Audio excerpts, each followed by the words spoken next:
Cassian. I brought what you told me. Marva said you were out ruining your health and reputation with friends of low character. Well, hello again. As you can see, B finally has his voice.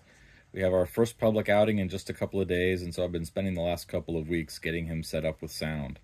Along the way, I've found a couple of things that I figured I'd want to share with all of you builders out there.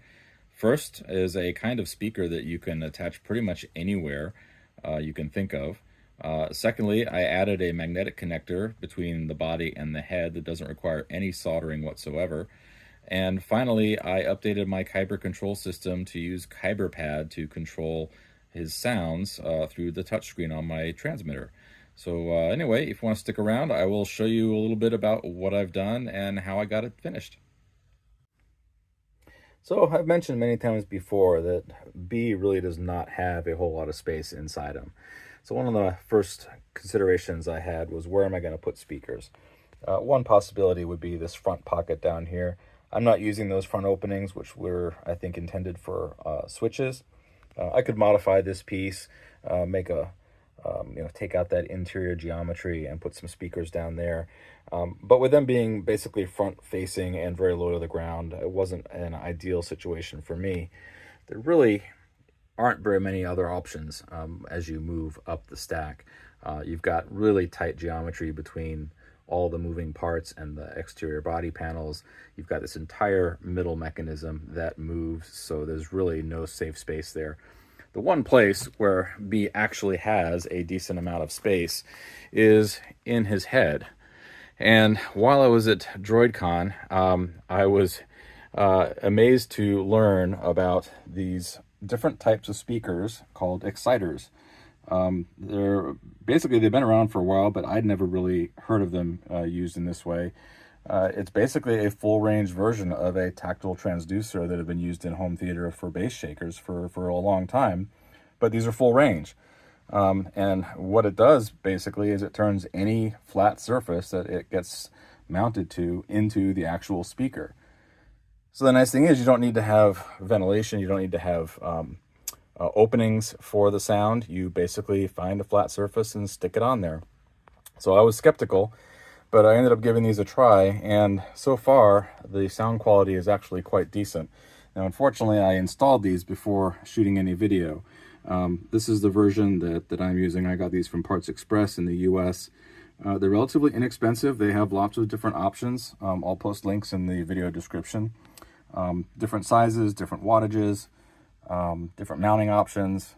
I actually chose these because these have these screw onto these flat mounting discs basically, and they're interchangeable, so you can buy extra discs so you can install them somewhere else if you want. You can swap out different exciters. They use VHB tape to attach to the surface. Now I wasn't quite sure how well the VHB tape would hold up, so I did design these little brackets just to add a little bit of extra support, since these are basically inverted when B's head is installed. But yeah, so far so good. I'm anxious to give these a thorough evaluation and see how well they really hold up. But overall, the sound quality is quite surprisingly good. So I'll keep you posted if anything changes. But this is definitely a great option because it gives you a whole lot of flexibility to put a speaker anywhere that you might think you'd want to use one. Now I did go with two. It is probably a little bit overkill, but I did it mostly for weight balance. These are, they do have magnets in them. They're typical speakers, so I didn't want the head to become too unbalanced. So once I decided that I was going to have the speakers in the head, I needed to figure out a way to get power and signal up to the speakers. Now the head plate that's on the lift mechanism, as well as the centerpiece of the hat here, does have that little slight opening in there intended for a specific Pogo connector. I wasn't able to find one that exactly fit that, and since my head was already completely assembled and built and painted and textured, I didn't want to have to do anything that might require me to rework my head. So I started my search for alternative Pogo connectors, and after a lot of searching, I found something that I think really fits the bill. Let me tell you about it. Now, many of the Pogo pins that you're going to find online are going to look something like this. They usually are keyed or polarized so that they only connect one way or another, but they'll have a number of different pins, pin counts, anywhere from 2 up until you can get 5 or 6 pin. But you can see that they've got these tiny little pin extensions on the back, and the idea that you'd have to solder wires onto there can be challenging, especially with the housing itself being plastic, these pins being relatively close together. When you add in the fact that on B's head, those wires need to make an almost immediate 90-degree bend in order to sit flush in the hat, makes that a real challenge. So I was not having a whole lot of luck with that. Another thing to note too with most Pogo connectors is they really are intended for low current applications. Most Pogos you can maybe do 2 or 3 amps per pin, so this is not really the best way to go about sending high current or providing power to most things, although I will say a little bit later that I did finally find a source for some high current Pogos that I'm hopefully going to be making use of later on down the road. I was able to find this particular connector. This one I think is rated to a slightly higher current, maybe like 4 or 5 amps. But again, it's a real challenge to be able to get those the wires connected to that, and also for it to sit really low profile. What I did finally find was I found these. Now these are Pogos, and these are low current. These only handle up to, I think, about 2 amps. So really ideal for signal and low voltage. But they have these longer pins that are also bent at 90 degrees, which is perfect for sitting flush in B's head. The other thing that I like about this is the 4-pin configuration, but this particular one will come in anywhere from 2 to 5 pins, and they're all exactly the same housing, the same footprint. They just have the different arrangement of the pins, which is fantastic because once I designed my mount for this, I could swap out with the 5-pin connector, for instance, and not have to model anything else. It's completely drop-in. The other nice thing with these long pins is you can take your standard hookup wire, you can crimp on a female DuPont connector, a little bit of heat shrink tubing, and then that will actually go right on there, and it will hold really, really well. So this was the key for me figuring out a way to create my own mounting solution for these Pogo pins into B's hat. Let me show you what I modeled. So if we start by looking at the head side of the connection, you'll see the only changes that I had to do to the piece itself was just to widen this channel a little bit, mainly because I've got the 4 different wires and they're spread out a little bit more, and they need to channel in when they go through here. And then of course I drilled a couple of mounting holes. As far as the connector itself, I put this, I guess this would be considered the male connector. Put this one on this side, and I have the bracket for it. Now with this particular this side, I made the fit a little bit loose, so there's a little bit of play that will help this one reach out and mate with the other connector. And then here you can see the benefit of having those 90-degree pins. There's a little channel down here to make sure that this can sit flush and be mounted on the hat. And then this basically gets put right into position right there. And then this holds it exactly the distance that it needs to be in order to align with the other side. Now for the other side of the connection, I have a 2-piece mount designed for that.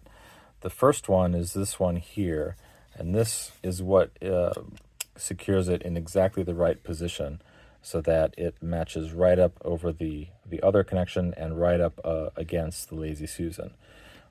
On here, you flip it over, is where you will have the other connector. Now, a thing I didn't mention before about these connectors, which is kind of nice, is that these pins will rotate.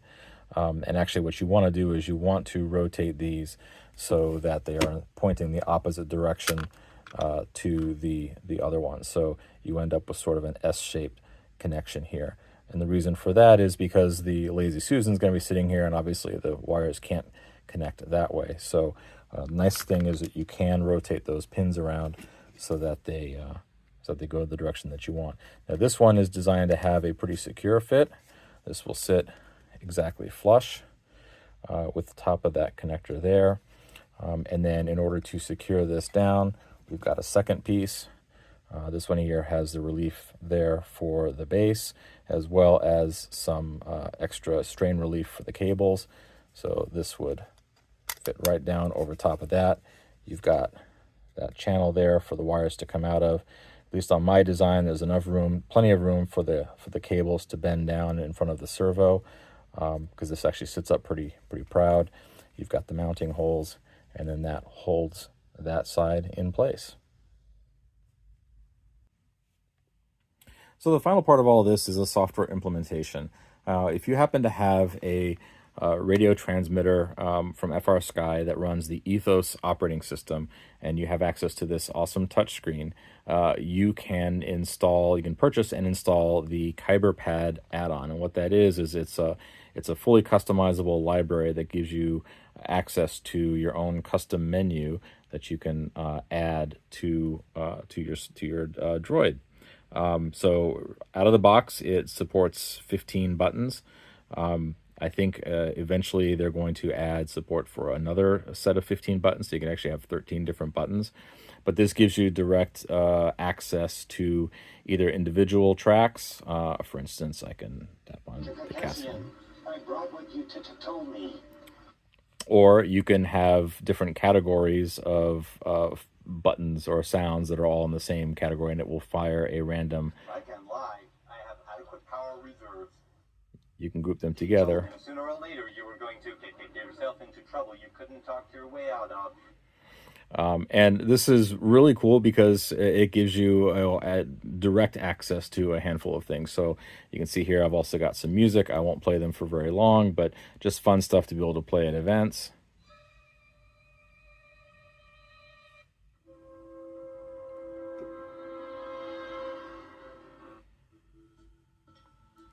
This is my favorite. Beacon, walk around with that. You got sound effects that you can do. I don't want to be alone. I want Marva. Oh, sad bee.